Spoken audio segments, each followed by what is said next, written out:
quick word from this week's sponsor, Ground News.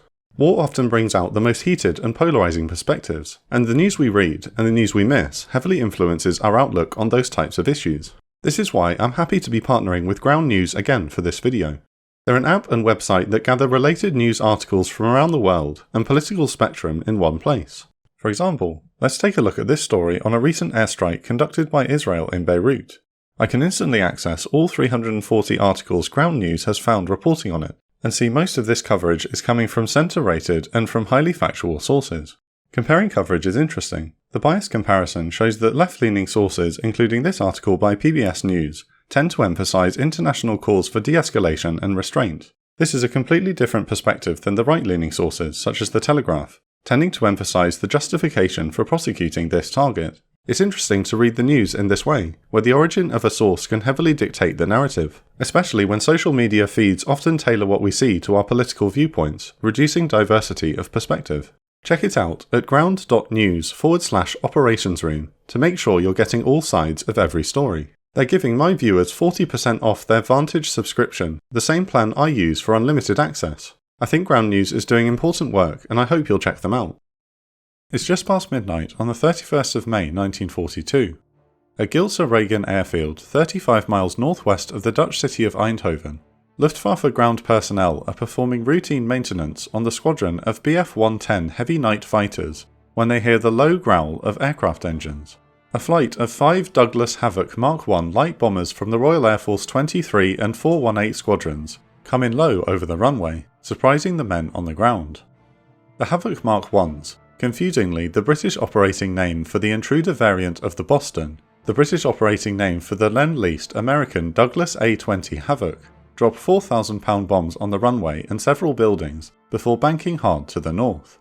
Luftwaffe anti-aircraft fire attempts to bring the bombers down, but the Havocs make a clean getaway. The large 4,000-pound bombs have done damage to the base, but the runway is still operational. The squadron of undamaged Bf-110s is ordered to scramble and pursue the Havocs, which are beating a hasty retreat to the relative safety of the English Channel. However, the Luftwaffe night fighters will soon be redirected to deal with a much larger threat. The Havoc raid on Gilser-Regan is one of many diversionary missions on this night. Following them is the largest air armada ever assembled to this point. 1,047 bombers of RAF Bomber Command have taken off from their airfields in the United Kingdom and are en route to bomb the German city of Cologne. This is Operation Millennium, the first 1,000 bomber raid and a turning point in the bomber war in Europe. This episode was written in collaboration with Bomber Command historians Jane Gulliford-Lowes and James Jefferies, hosts of the Never Mind the Dambusters podcast. If you're interested in Bomber Command and the Bomber War, and would like to learn more about the strategy, aircraft, the politics, and the experiences of the men who flew, check out Never Mind the Dambusters wherever you get your podcasts. 2 hours earlier, commencing from 10:30 PM onwards, aircraft begin lifting off from 53 RAF bomber fields scattered throughout eastern England. The 6,000 airmen in this operation suspected that something big was about to happen, but went into their briefings with no idea they are about to be part of the largest bomber raid in history at this point. At one station, the station commander tells his men, "I think you've all guessed that there's something special on tonight. I can tell you now what it is. We're bombing Germany, one city in Germany, with more than 1,000 aircraft." The briefing room erupts into cheers. The American observers are dumbfounded at the scale of the operation. The order of the day is read: press home your attack to your precise objective with the utmost determination and resolution, in the foreknowledge that, if you individually succeed, the most shattering and devastating blow will have been delivered against the very vitals of the enemy. Let him have it right on the chin.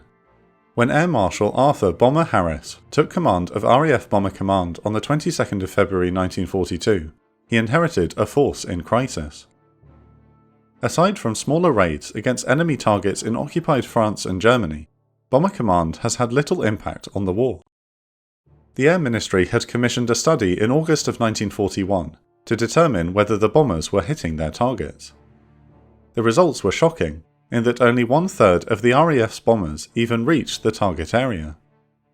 Of that 1/3, just a third of them put their bombs within 5 miles of the target. When extrapolated to the industrial Ruhr Valley, this number shrunk to 1 in 10.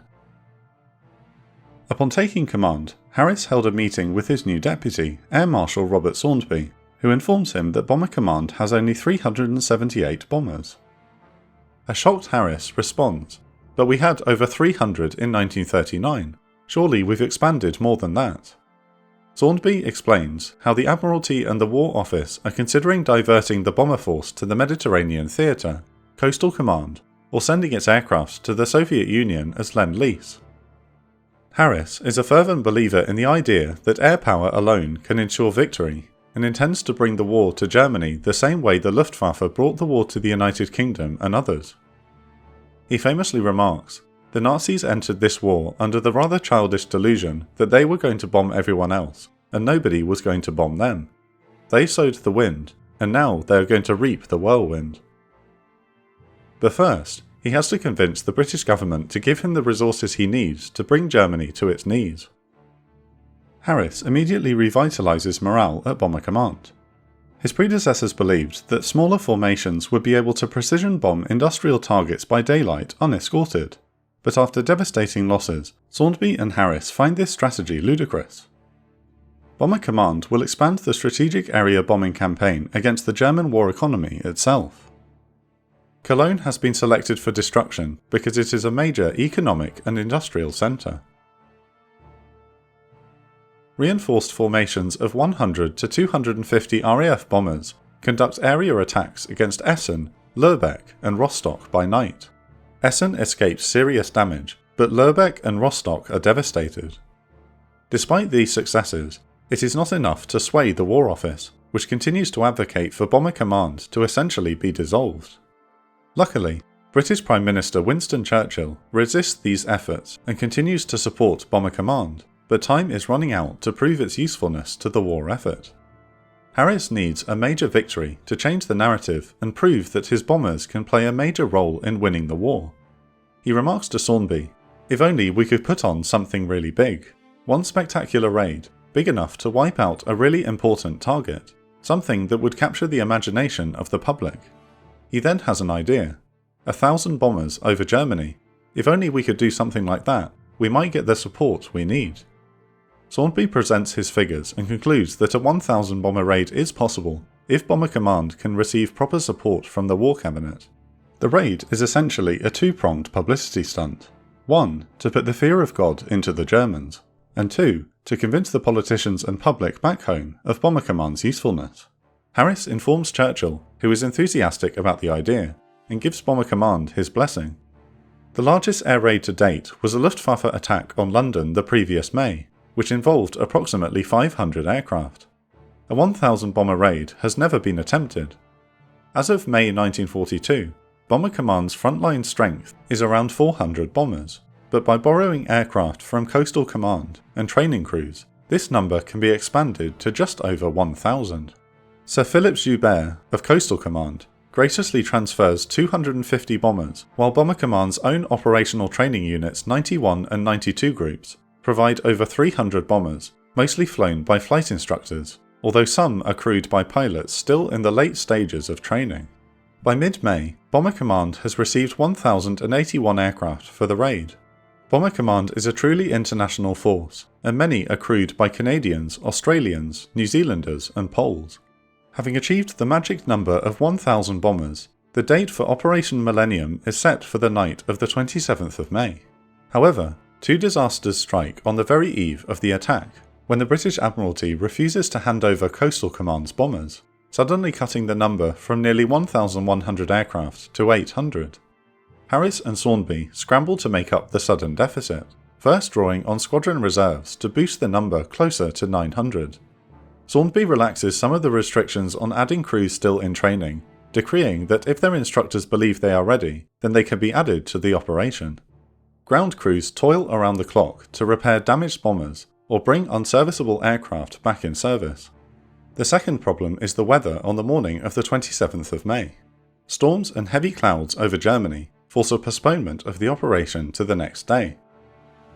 More bad weather forces two more postponements, as clear weather is essential for the operation to avoid mid-air collisions and give the training crews the best chance of survival on their first combat mission.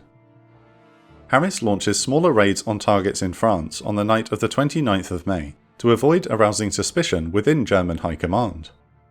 Finally, the weather is good enough on the 30th of May to launch the attack.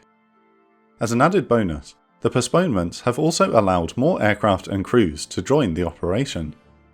As of the morning of the 30th of May, Bomber Command has clawed its way back to 1,047 attacking aircraft.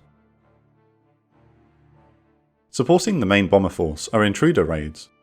In addition to the Luftwaffe airfield at Gilzer-Regen, 88 aircraft, Bristle-Blenheims, Havoc Mark 1s, Bostons, and long-range Hurricane fighters hit 10 night fighter bases in the Low Countries, France, and Germany. Although only 3 aircraft are lost in these attacks, damage is insignificant, and none of the night fighter bases are put out of action. Right behind the intruders is the main bomber force, which has to fly right into the teeth of the enemy air defences. The backbone for the defence of the Reich is the Kammhuber Line, a series of night fighter sectors which stretches from the Danish border all the way to the southern end of the Ruhr Valley. The Kammhuber Line is backed up by an extensive network of radar stations, flak batteries, searchlights, and tactical plotting centres to direct German night fighter operations.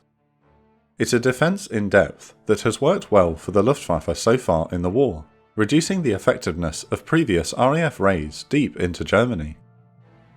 To counter the Kammhuber Line, Operation Millennium is employing a new tactic, the bomber stream. Prior attempts to penetrate German defences rarely involved more than 200 aircraft, and they were often spread out. This time, the bombers will form into a more tightly packed procession, concentrating as many aircraft over the target in as short a time as possible. Because flak guns and night fighters can only fire and sortie respectively at a finite rate, putting more aircraft over the target in a shorter time will mean fewer can be engaged at once. Exhaustive studies by RAF strategists conclude that this tactic should significantly reduce losses, with an acceptable increase in the risk of mid-air collisions. Leading the bomber stream are the Vickers-Wellington medium bombers and short Stirling heavy bombers of No. 1 and No. 3 groups. These aircraft are equipped with the RAF's newest groundbreaking technology, the G radio navigation system. Originally developed to assist aircraft in blind landing situations at night, it has been expanded into a navigational tool for the RAF's night bombing offensive. G works by measuring the time delay between 2 radio signals which are picked up by the radio receiver on an aircraft. By tuning the radio signals, the navigator aboard the G aircraft can plot lines of position that intersect to give an accurate location within a few hundred metres at ranges of up to around 350 miles. This is what will allow G aircraft to find the target at night. The G aircraft of No. 1 and 3 groups have been flying through dense clouds ever since they crossed into the European continent, and the crews are starting to get nervous. Although the thick cloud cover has mostly kept them safe from enemy anti-aircraft defences and night fighters, they still need weather over Cologne to be clear, or else the entire operation will be at risk. The leading vanguard is approaching the target when the clouds finally dissipate, revealing the German Ruhr Valley and the Rhine River below. Wing Commander John MacDonald and Squadron Leader Gilmore are leading the formation in 2 Stirlings when Cologne finally comes into view. Enemy flak starts to come alive and target the bombers, but the fire is scattered and ineffective. MacDonald and Gilmore are experienced pilots who have been specifically chosen for the dangerous task ahead. Their objective, leading the rest of the first wave behind them, is to mark the Neumarkt in Cologne's Old Town with incendiaries. The fires will serve as a marker from which the rest of the bomber stream will adjust their aim for their individual aiming points. At 12:47 am, MacDonald and Gilmore identify the aim point in the population centre below, and drop their sticks of 4 and 20-pound incendiary bomblets, small but numerous munitions which are designed to ignite fire. They have perhaps the most important task in the entire mission. At their briefings, the crew were told, "Don't drop your incendiaries unless you're absolutely sure you have identified the aiming point correctly. If these first bombing runs aren't accurate, 1,000 other aircraft will come along and be off target too." German flak helpers, auxiliary Luftwaffe staff assigned to anti-aircraft defence, know this as well, and purposefully set random fires in empty fields miles outside the city to hopefully lead the bomber stream off target.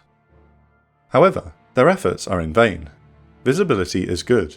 MacDonald and Gilmore can clearly see Cologne's ring roads along with tram lines and the massive cathedral with the help of a full moon.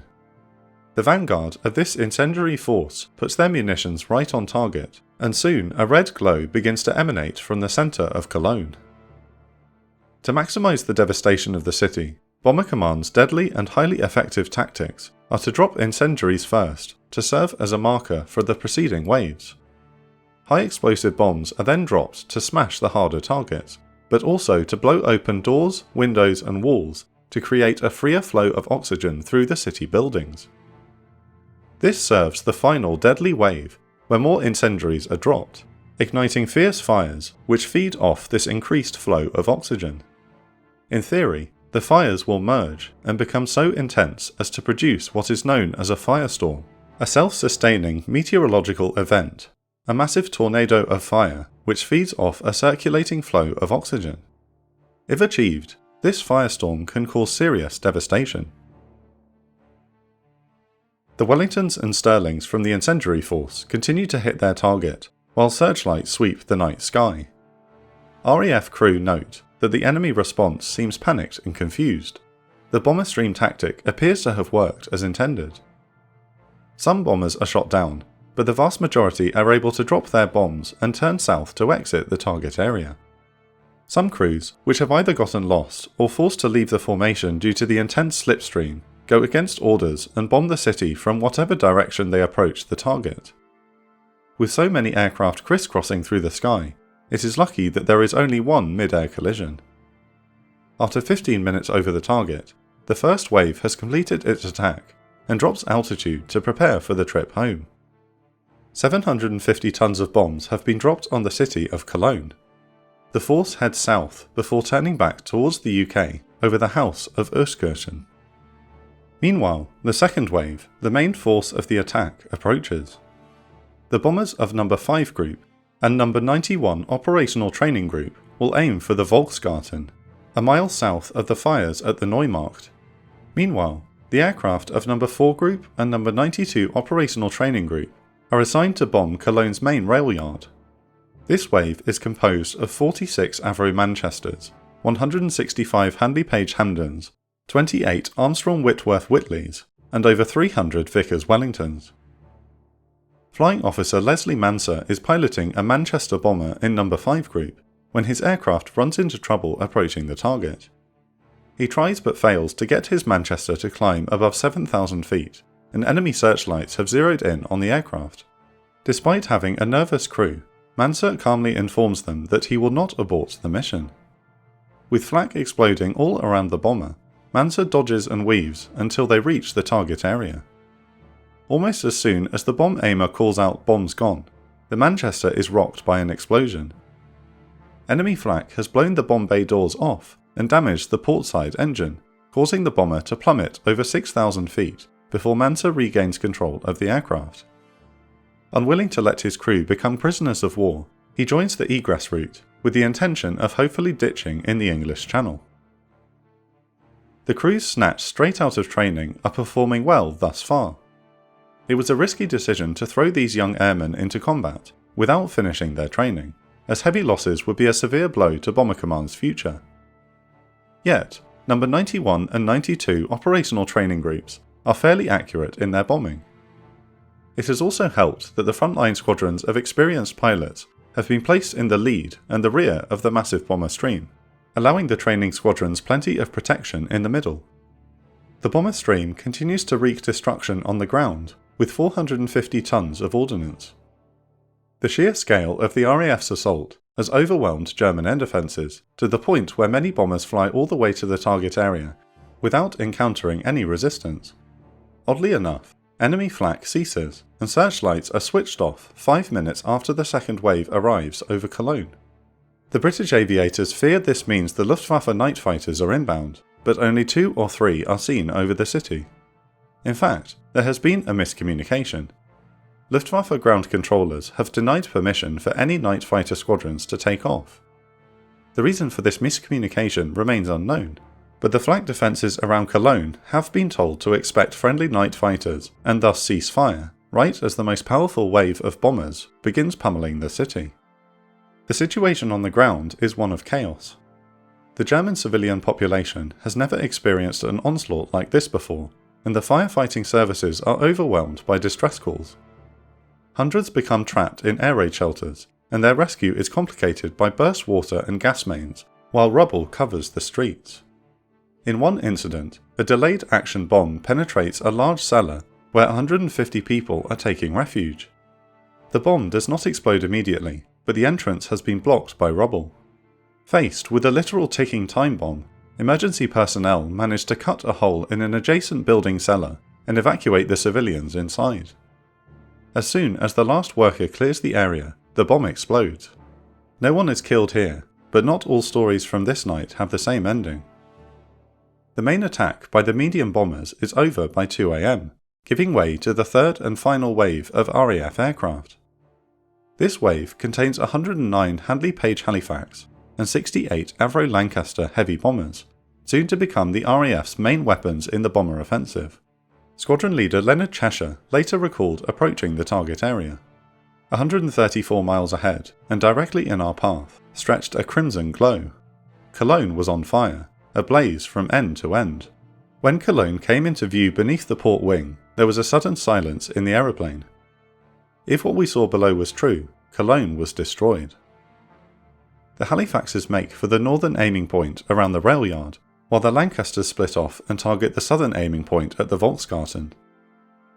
Although there are fewer of these heavy bombers, they carry the largest payloads used in this attack. The Halifax bombers carry 4 1,000-pound bombs and incendiaries, while many of the Lancasters carry the massive 4,000-pound blockbuster bombs. The blockbusters leave massive craters, clearly visible to aircraft on later raids over Cologne. The city is hit hard by the attack. 2,500 separate fires turn residential, commercial and industrial areas into smouldering rubble. Between 469 and 488 Germans are killed on the ground, and another 5,027 injured. The final waves of bombers have been instructed to bomb areas which are not on fire, in order to cause the maximum amount of destruction possible. The city has been spared from a firestorm this time, due to the wide boulevards preventing fire from spreading, and frankly astounding efforts from fire services. Nonetheless, a dark plume of smoke rises to a height of 15,000 feet and hangs over Cologne for days, even preventing RAF reconnaissance aircraft from documenting damage from the raid.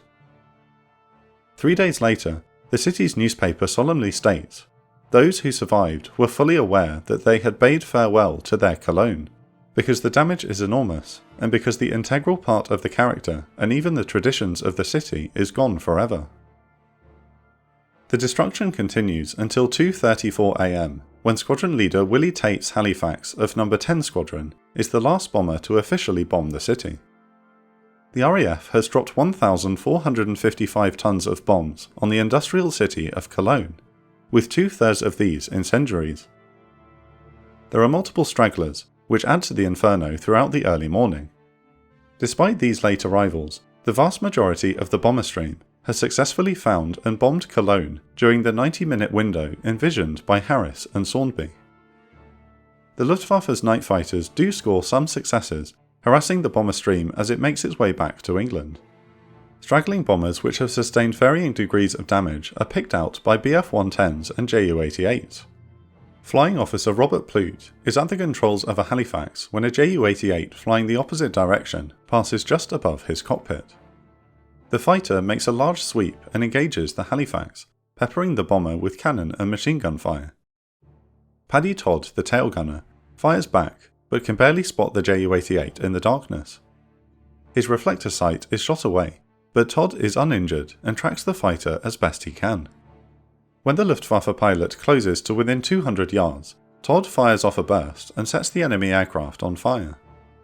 Despite losing 2 engines in the attack, Flying Officer Plute nurses the Halifax back to base without any loss to the crew. Leslie Manser's wounded Manchester has made it all the way to Belgium, but the aircraft is struggling to remain in the air. He manages to gain some altitude until the damaged portside engine overheats and catches fire. The crew prepares to bail until Manser calls out, Feather the prop and try the extinguisher. Let's wait and see if the fire goes out. His crew stays put, waiting for the seemingly inevitable explosion that would kill them all. Instead, the fire peters out, which buys the relieved airmen some more time. However, the Manchester is almost uncontrollable, and the starboard engine now begins to overheat. With the bomber on the verge of stalling, Manser orders his crew to bail out. Manser's co-pilot, Les Babystock, supervises the evacuation and then goes back to help Manser put his parachute on. Instead, the pilot shoves Babystock away. "No, get out, quick, for God's sake, get out, we're going down."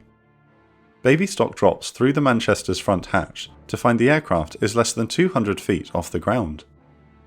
He deploys his parachute just before he lands in a flooded dike outside the town of Brie in eastern Belgium. Babystock watches as the stricken Manchester crashes 100 yards away. Manser is killed in the crash, but the rest of his crew survives, and 5 manage to evade capture and return to the UK. For his display of bravery, Flying Officer Leslie Manser is posthumously awarded the Victoria Cross. The last bombers will land back at their bases just as dawn breaks over England. Operation Millennium, the largest air raid in history to this point, is over. Of the 1,048 aircraft which took off to support the raid, the RAF estimates that at least 898 have found and bombed Cologne. 15 bombers are forced to divert from the mission and bomb other targets in the Ruhr Valley. Although Prime Minister Churchill had prepared to report the loss of more than 100 bombers, the RAF has lost only 43 on this night, representing 3.9%, a much lower than expected figure. Interestingly, the operational training group crews suffered a below-average loss rate at only 3.3%.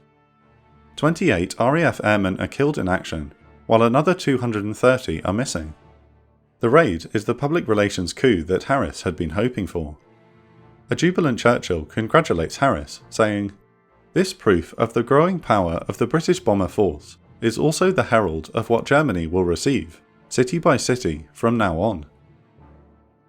Because the raid has not produced a firestorm this time, a surprisingly low 469 to 488 people are killed on the ground, but between 135,000 and 150,000 residents will flee the industrial city of Cologne in the coming days, approximately 21% of its entire population. 54,480 buildings have been damaged, with 16,340 completely destroyed, residential, commercial and industrial. The devastation is massive, and even further resources are drawn from nearby cities to support the humanitarian efforts and rebuilding. German High Command will be forced to pour huge resources into improved air defences and night fighter production, resources which are desperately needed elsewhere. Much has been made of the morality of strategic bombing. The raid is undoubtedly a massive strategic victory that has hurt the German war effort by devastating an industrial city which produces vast amounts of military equipment and supply, and by draining further resources from nearby cities. Millennium, along with other Bomber Command raids of the strategic bombing offensive, is forcing German war production to focus massively on aircraft production and flak guns. Harris is keen to use aerial bombardment to prevent a repeat of heavy troop casualties of the First World War, a concept known now as steel not flesh, and to attempt to end the war as quickly as possible to end the enormous loss of life caused by it, a horrifying but necessary investment. To extend this logic, it could be considered immoral not to use all tools available to win the war as soon as possible. This was certainly the justification offered by the US in the firebombing of Japanese cities and the dropping of the atom bombs. Conversely, in the decades since the end of the Second World War, some have argued that area bombing by both British and American air forces was a war crime. Although the concept of a war crime in the context of air attack did not exist at the time and was a post-war construct, the moral debate continues even today. At the time, area bombing was justified on the basis that it was intended to strike the heart of the enemy's industrial capacity to wage war, and this included its workforce. Some have argued that this policy was as barbaric as some of the policies adopted by the Nazi regime.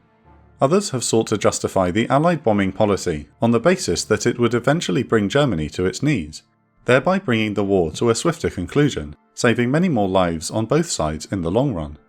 Whether the area bombing policy was a necessary and justifiable strategy resulting in a moral victory over Germany, or the complete abandonment of moral authority, is for you to decide.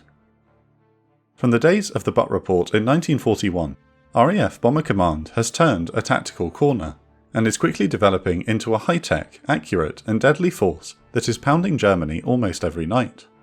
2 more 1,000 bomber raids are launched in 1942 against Bremen and Essen. The young men of Bomber Command will continue to hit Germany with ferocity for the rest of the war. Operation Millennium represents one night of bombing, but the strategic bombing campaign will continue to expand exponentially throughout 1943 and 44.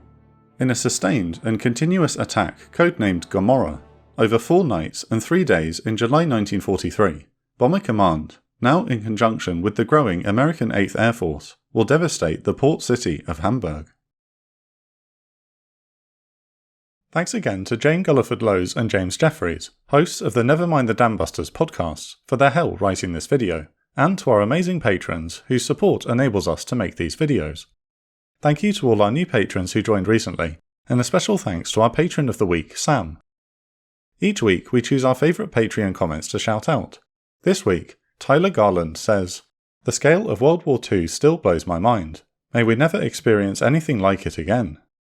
If you'd like to support us, please join our Patreon at patreon.com/The Operations Room and get access to exclusive benefits such as early access to videos, ad and sponsor free. We would love to have you as part of our community and really appreciate your support.